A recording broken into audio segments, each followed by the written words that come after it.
Man came into your life. After that, you been 42 years. You extended to me. I'm sorry. You can open the door. You can open the door. You can push the door. You can push the. He can come out. You can open the door. Very violent, very unpredictable behavior. I tried to. He's attacking people. He attacked me. Faz, you can speak to him first or shall I let him in? Watch it. Come. Oh, he punched his brother. Okay. But I was thinking he'll be okay with me one day, and then he tried to punch me, and then he grabbed my leg. Okay. What are we saying about him at this moment in time? There's a couple of other police officers coming up. Are we saying he's lacking capacity? What are we saying, Faz? Yeah. I don't believe this. I don't believe it. With this situation at the moment, because there's no way I can assess him. He's so aggressive. He's so overwhelmed. Lack of capacity. I don't think he has any insight what's going on, and it was difficult to informally assess him. I don't want this gentleman to go to police custody because it's clearly there's a mental health issues or some kind of. I'm not sure whether he's under influence of drugs, but there's a clear distress.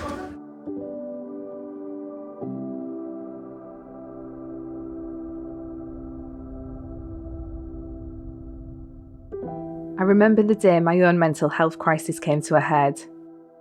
I too became agitated and was threatening in that very same reception. 25 years ago, I also lost my mind. And as a 19-year-old, I needed crisis care.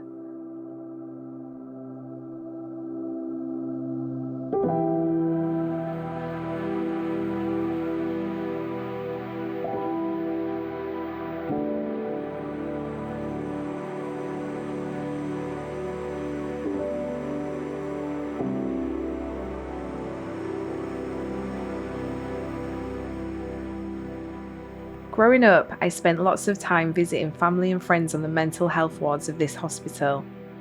But most patients are now cared for in the community by crisis teams. Sectioning under the Mental Health Act has become a last resort.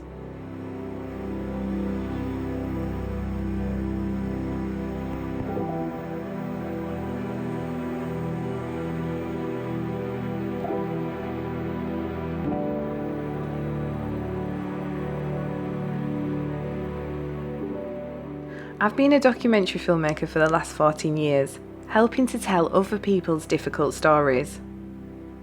I've finally decided to revisit my own painful past, and have come back to visit the incredible crisis team who helped care for me during that turbulent time.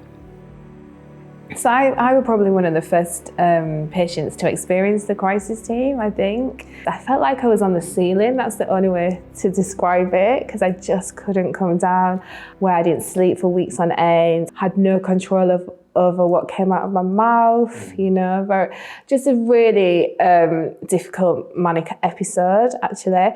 You're less aware of what you're doing, and I think you lose some of the inhibitions, isn't it? And then you probably doing a lot damage to your own health, your own social situation, finances, your standing in the society as people perceive it. Well, let's say I think you're not in control of yourself or your destiny at that point. I've thought a lot about this for the past 25 years, but do you think I was destined to get ill?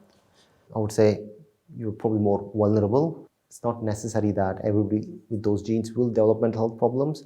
There are other factors at play as well, such as stress, and that's your trigger, that you develop a mental health problem.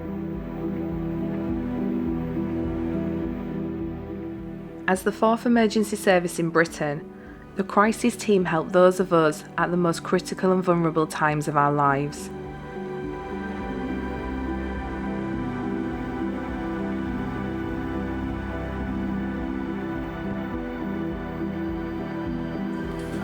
Hello, First Response, Kelly speaking. Yeah. Well, what about if I suggest that if your mood does dip and you do decide to take some more tablets, that you give me a ring back? I like to describe it as like paramedics for mental health, really. We go out and respond to crisis, to people in crisis in the community. we go out and respond to that call. You know, people, I'm going to ring up and say I want to kill myself. We respond to that. You know, you need to try and understand and have empathy and try and put yourselves in that other person's shoes to be able to nurse them, I think, and respect that how they're feeling is very much real to them. Well, this is a young man. He has a history of mental health problems. I think he's becoming more paranoid. He's becoming aggressive towards the family. Family is struggling to manage. I think there's a question about whether he's taking his tablets or not. I think it definitely needs looking at his medication. And obviously we need to look at his capacity, whether we can actually treat him in the community, whether he's willing to work with us. So this is the first visit.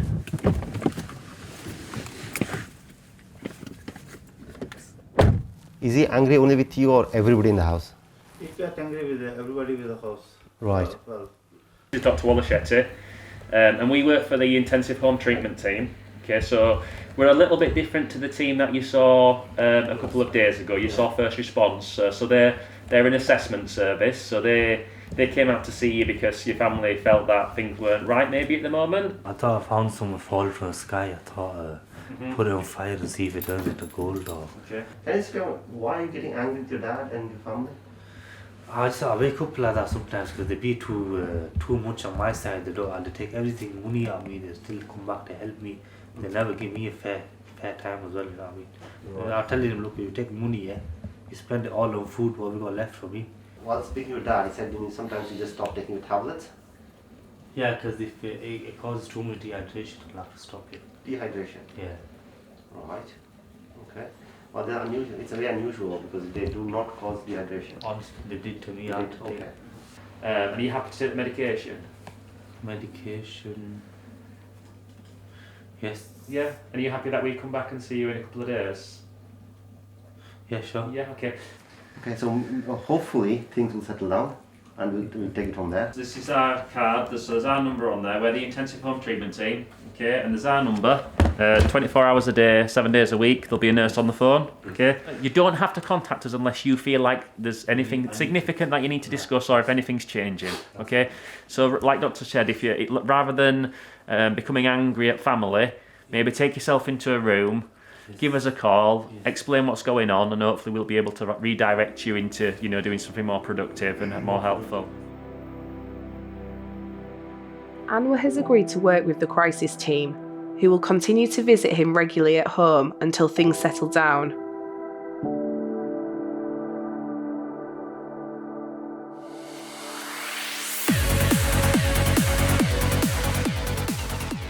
Delusions are quite common, not just with mania, but obviously psychosis as well. I remember that I, thought I was going to be a famous dancer. I was convinced of it, even. I'd not gone to a dance class since I was 5 years old, but I was so exhausted from not sleeping that I went to the dance class and I just sat and watched. Especially when somebody's manic, in that heightened state of happiness, they usually have delusions of grandiosity. As you mentioned that you are going to be a famous dancer, you could have been. The thing is, at that point, because of the mania, so it goes to extreme where you start believing in things which aren't true, and some people believe that they are millionaires, they can control the weather. Some sort of a global conspiracy, and they are the center of that conspiracy. These are all persecutory delusions. There are illnesses like schizophrenia where delusions are a bit more complex and sometimes bizarre. For example, aliens are involved or people are after them. Delusions and hallucinations are quite common in the psychotic and manic illnesses.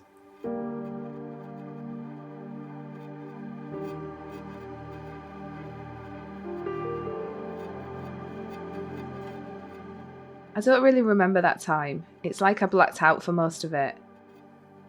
Looking back, I think it is the most humiliating thing that's ever happened to me. I still feel the shame now.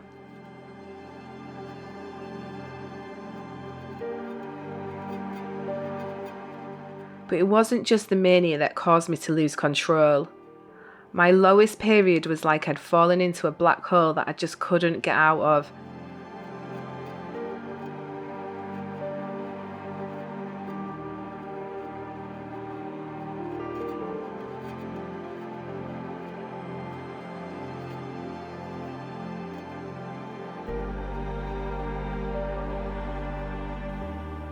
Over the course of someone's lifetime, 1 in 5 of us will have suicidal thoughts and 1 in 15 will attempt suicide. A 30-year-old man has just been pulled from a nearby bridge by the police and taken to a place of safety. The 136 suite at the hospital is for anyone who is a danger to themselves or others. It's a safe place they can be looked after while being assessed under the Mental Health Act. Is there anything that you want to live for? Anything at all? Family, children? No, really. It's difficult to answer. I don't know. As of now, right now, do you have any thoughts of going and killing yourself? Yes. I haven't for a long time.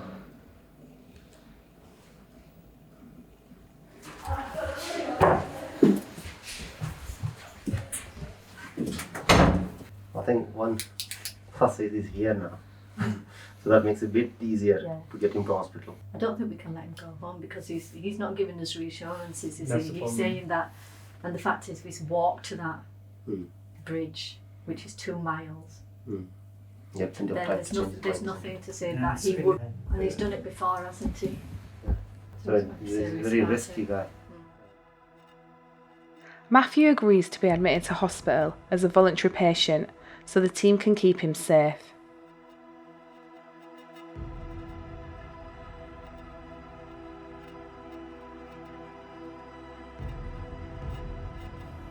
I remember when my uncle took his own life. I just didn't understand why he couldn't reach out to tell someone how he was feeling. We felt so guilty that we couldn't save him. But when I started to experience suicidal thoughts for myself a few years later, I realised it was a secret I just felt too ashamed to share. Unfortunately, when somebody is depressed, they keep it to themselves. They just go away and hide somewhere, and that's why it becomes so difficult to offer treatment to those people. They feel guilty and they think it's their own fault, and they think that they're going through a bad time and they should pull themselves together and get on with life. So that's quite common.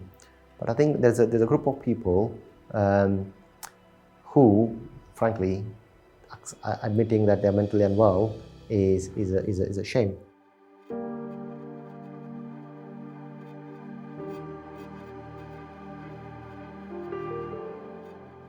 I've had to accept over the years that not all of us make it. 10 years ago, my brother-in-law tragically jumped in front of a train. He was 44 and felt there was no other way out.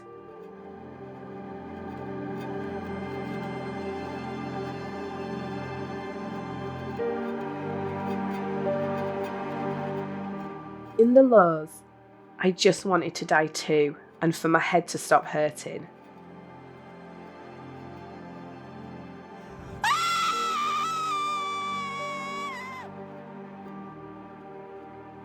I remember the night I planned to take my own life.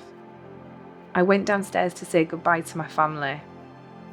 Instead, I ended up just staying with them watching films together all evening.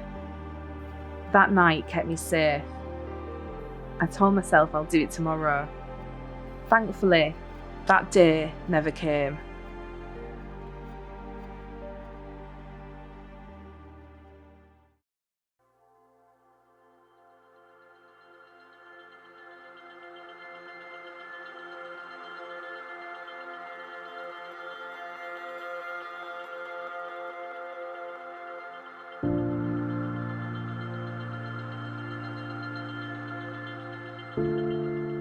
"12 months on, I wanted to catch up with Anwar. That time for me was very bad, the worst I've been. Like, I was quite annoyed. I couldn't get on properly with people. My thoughts were loop. My brain was hurting and I couldn't make decisions properly. I was really down. I was really like bad mood, sad, depressed. The team helped out a lot. It's like really, sometimes it really shames you to say like you've been very unwell. So what I've been doing to recover was I've been taking my medication regularly. I've been doing exercise, listening to the doctors what they've been telling me. I've been doing yoga, meditation. I've been going for a 30-minute walk every morning. I feel positive about the future. I feel a good mind, good health. The only way now is moving forward in life, getting a career sorted, making myself proud, making my family proud.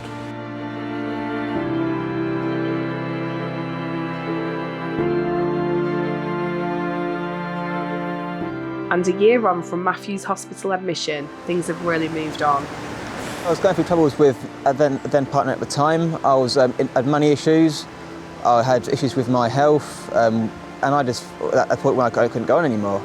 I didn't ask for help when I needed it, but I should have done looking back. At the time, I thought there was no way out, but now I know that you have to talk about things when you need to talk about them, and just get off your chest what you can and talk to your friends, because that's what we're there for. But I was shied away, I was too embarrassed to talk about it, so it got better of me in the end. After that day, I was there for about, I won't say about 3 weeks, and then I just did a lot of thinking, and I then chose to go back home to where I'm from, like down south, because I realised that I've been up here for 6 years and it wasn't really working. I went back home to my roots. You saw me last time I wasn't seeing my son, but now I am again, so I come to Yorkshire once a month to see him. Yeah, but just really I'm just healthy, I'm working again. I met someone else, I'm now engaged, so that's going well as well.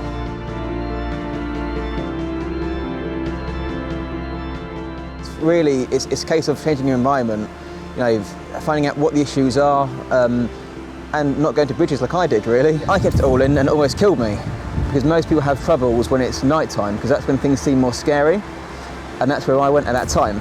Don't be by yourself when you feel sad, just always trying to get company from someone. Most things in life are not a problem a year later.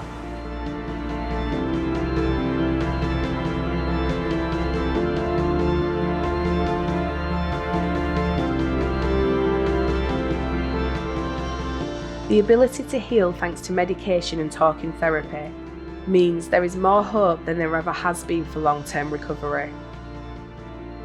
I often wonder where I would be now without those who cared for me in crisis. My family and I will always be grateful to those frontline services. I'm proud of the life I now have. I've found beauty in the sadness. But the stigma and shame hang around years after the symptoms have gone.